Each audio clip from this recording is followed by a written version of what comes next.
Hello， 大家好，我是永酷古又文。這幾年全球奢侈品市場一片不景氣哀嚎中，美妝香氛這門生意卻在同一個寒冬裡看似風風火火，好賺到不行。今天這支影片我會根據各集團的財報以及 WWD 全球美妝百大報告，剔除純粹的醒目用消費型集團，從第7名一路倒數到第1名，一起來了解一下全球7大時尚美妝集團到底誰真的大賺特賺，又有誰營業額超高，但全年算賬下來卻慘賠收場，整年白忙。記得看到最後哦。如果你喜歡這種時尚產業的深入分析，歡迎大家按讚訂閱，還可以點選我們影片上的廣告連結，支持這個頻道喲。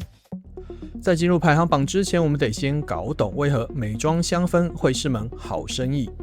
經濟學上有個口紅效應理論，意思是當景氣不好時，相對於20-30萬的包包、衣服這種昂貴的奢侈品，消費者會更傾向購買價格較低但能夠帶來強烈愉悅、小確幸的一支顏色好看的1-2千塊口紅，或是可以每天使用轉換心情的3-5千塊香水。而對品牌來說，美妝香氛更是一門成本結構上幾乎完美的生意，它的毛利極高到近乎暴利。一瓶香水的液體原料成本可能只佔售價的2-5%，那罐好看的瓶身與包裝都還比液體貴，大概佔6-10%，剩下的全是廣告與代言人的費用、百貨以及通路的抽成，還有品牌研發與利潤。它的周轉也極快，不像一個包包或衣服工序繁複，還有過季的問題。香水、口紅可以大規模量產，快速鋪貨，快速回收現金。暢銷的型號與香味可以一直再版販售，高毛利、高周轉、低風險，幾乎沒有過季的問題，是奢侈品集團最穩固的現金流蓄水池。對無法消費昂貴包包與設計師服裝，但欣賞這些品牌風格的普羅大眾，買幾千塊的香水跟化妝品，也等於讓自己能擁有一小片頂級時尚品牌的光環。簡單來講，就是時裝大秀負責創造大眾的夢想，美妝香氛負責收割大眾的營收。這利潤好到什麼程度呢？舉例來說 ，Viktor & Rolf 2000年左右將美妝香氛線授權給萊雅集團。2005年推出熱銷的女香 Flower Bomb， 當年的春夏時裝秀簡直就是為了賣香水而做的大型廣告。這香水實在賣太好到2015年 Viktor & Rolf 索性把難賺的高級成衣線收掉，專心做可以自由發揮創意的高級定制服，建立品牌的神格與前衛品牌形象，滋養美妝香氛線的銷售業績，完成他們的時裝事業，營收閉環。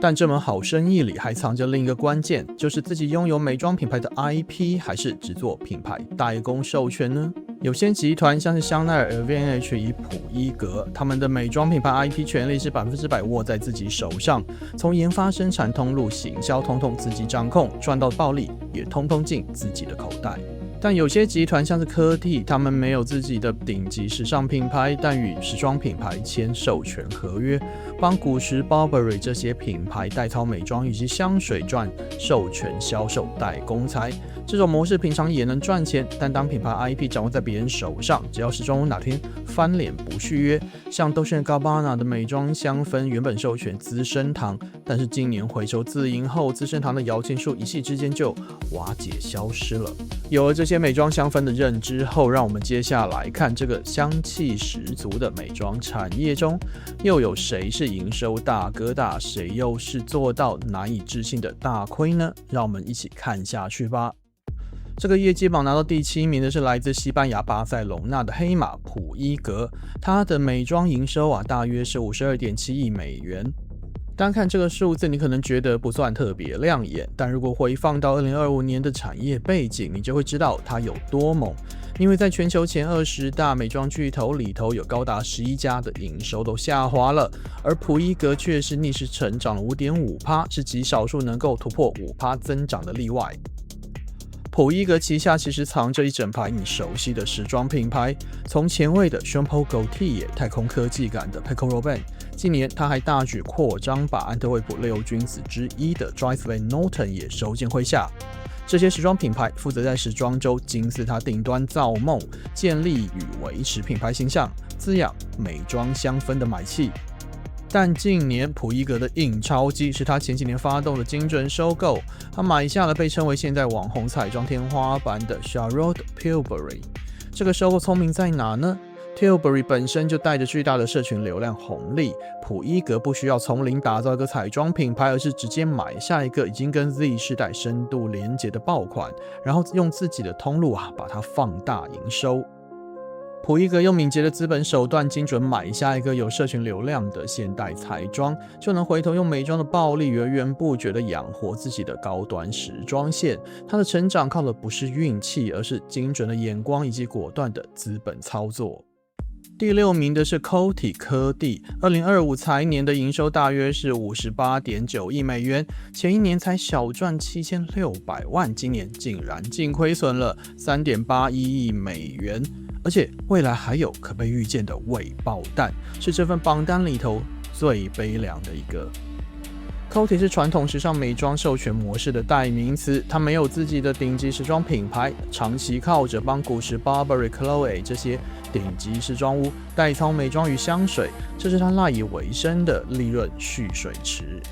可是2025年它全面失血，集團營收下滑，更嚴重的是獲利結構的崩盤。由於銷量下滑，工廠產能無法被有效消化，加上大量庫存的折損，它的核心營業利益直接由正轉負，產生虧損，股價1年內也近乎腰斬，這直接引爆了集團內部的高層人事大地震。一系列打擊後，2025年臨危受命上任的臨時執行長是在寶僑有長達30多年經驗的資深老將，他一上任面對的就是一個歷史性的赤字殘局，還必須對龐大的大眾美妝業務展開全面的戰略審查。但真正給 Coty 致命一擊的，其實不只是市场低迷，而是一場時尚美妝界的世紀背叛。而這場背叛的主謀就是這份榜單的冠軍。所以它的完整細節我留到第1名再揭曉。現在只要先記住一件事情 ，Coty 走的是代工授權這條路，而他賺的是時尚屋的代工財。他的命脈從來不是在自己的手上，而這個結構性的脆弱，在2025年就被證明是最危險的一條路。第5名是來自日本東京的亞洲美妝代表資生堂，美妝營收大約是 64.8 億美元。資生堂代表的是另一種完全不同的危險類型，它不是被別人背叛，而是被自己的策略拖下水了。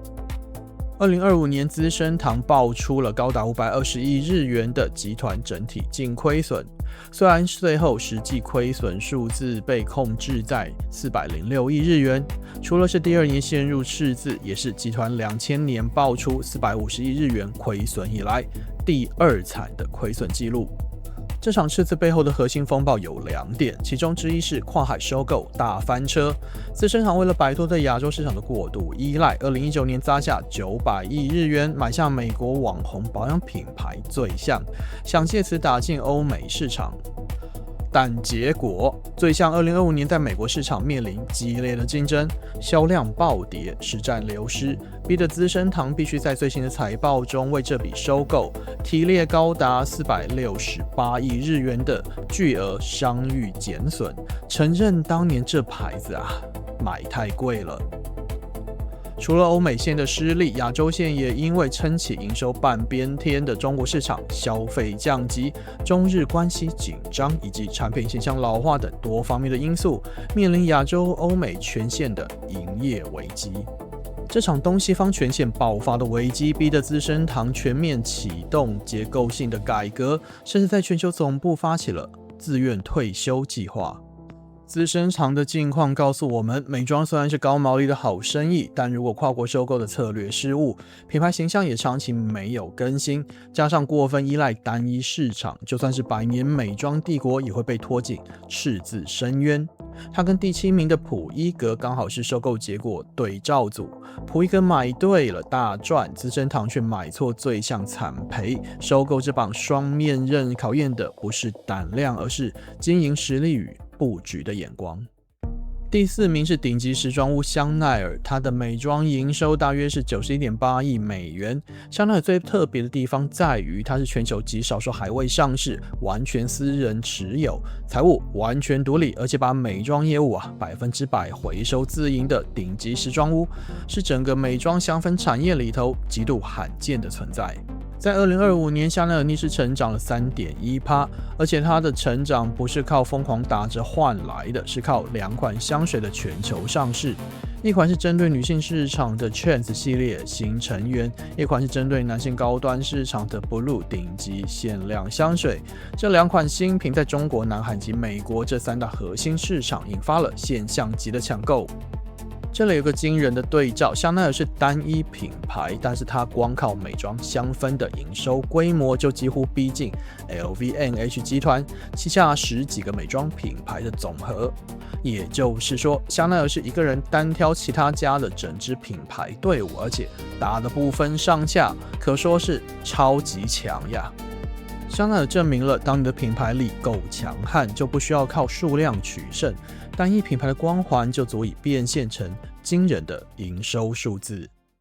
第3名是 LVMH 的美妝部門，營收大約是92.2億美元，僅比香奈兒高一點點。LVMH 旗下的美妝你一定都認得，從經典的迪奧、紀梵希、嬌蘭，還有開創多元膚色潮流的現象級網紅彩妝 Fenty Beauty。2025年，它的美妝營收賬面上微跌了 3%， 主要是受到全球旅游零售通路低迷跟匯率波動的影響。但如果排除這些外部干擾，看實際的有機銷售，其實是跟前一年持平的。而真正值得注意的是另一個反向向上的數字，它的營業利潤率從前一年的 8% 逆勢提升到了 8.9%， 這代表就算營收微跌， LVMH 還是能夠守住甚至擴大它的獲利能力。為什麼它能做到利潤率成長呢？因為跟那些依賴外包的代工大廠不同， LVMH 堅持美妝的研發、設計、通路到行銷都必須由集團自己的團隊100%掌控。當你控制整條價值鏈的時候，就能精準控制成本，在營收下滑時依然能夠守得住毛利，而不是被代工廠從中抽走利潤了。迪奧的經典男香 Sauvage 如今仍然穩坐全球高端香水的前茅，嬌蘭的頂級護膚也持續鎖住全球高淨值客戶的需求。LVMH 的團體戰略是美妝香氛的自營天花板，這種肥水不落萬人田的體系讓它擠進榜單的前3名。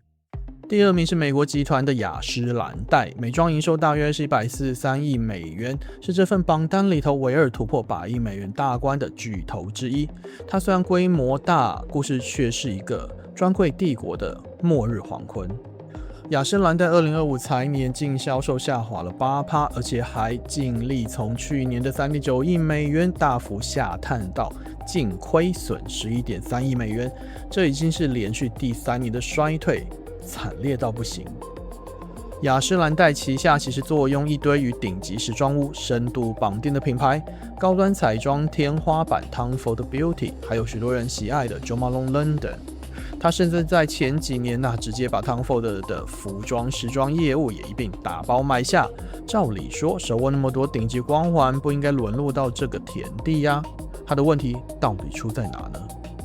答案是通路與反應速度。雅詩蘭黛太依賴傳統的百貨專櫃，這個過去躺着賺的黃金通路，在社群時代正在快速失去年輕世代的青睞。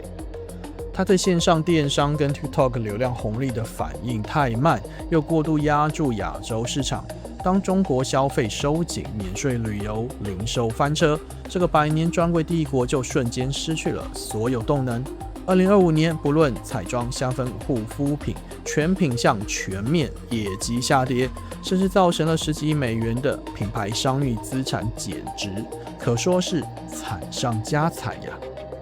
雅詩蘭黛的啟示是，就算你手握無數頂級時尚光環，擁有最強的品牌組合，一旦你對時代轉變的反應太慢，壓錯了通路，100年基業也會在寒冬中被打回原形。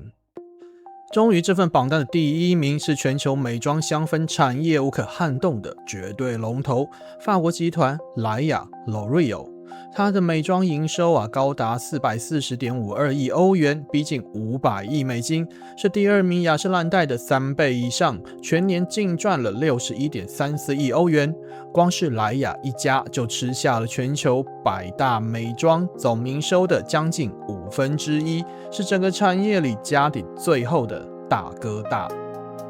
而萊雅真正厲害的地方，不只是它的規模，而是它的資本手腕。他旗下控制了全球時裝屋最渴望綁定的美妝矩陣，像是 Armani、Prada、Valentino 這些頂級時尚的美妝線，背後操盤的全都是萊雅。他就像是一個時尚美妝界的代操教父，利用時裝品牌在時裝周的頂端造夢，再把自己無敵的供應鏈以及通路，把這些時尚流量轉化為源源不絕的暴利現金流。而2025年真正讓萊雅載入商戰史冊的是它橫跨半世紀的世紀奪權。還記得第6名的 Coty 嗎？它最重要的搖錢樹就是手上握着古馳美妝的授權合約，是 Coty 的利潤核心命脈。而古馳的母公司開雲因為古馳主業的業績持續下跌，債台高築，在2025年把旗下的美妝事業部門用大概40億歐元打包賣給了萊雅集團換現金。